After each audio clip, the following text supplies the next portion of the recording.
ولم يكتب له خطيئة، ورفع الله عنه عذاب القبر واستجاب دعاءه، وإن مات في يومه أو ليلته مات شهيدا.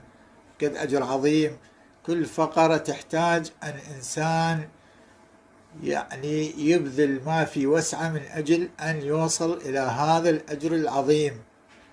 12,000 مرة ختمة قرآن ولم تكتب له خطيئة، رفع الله عنه عذاب القبر. كل هذه الأمور في هذه الصلاة، وهذا وقتها ابتداء من المغرب إلى ما قبل طلوع الفجر، وتصلى بهذه النية: نويت أصلي صلاة ليلة الجمعة قرب إلى الله تعالى.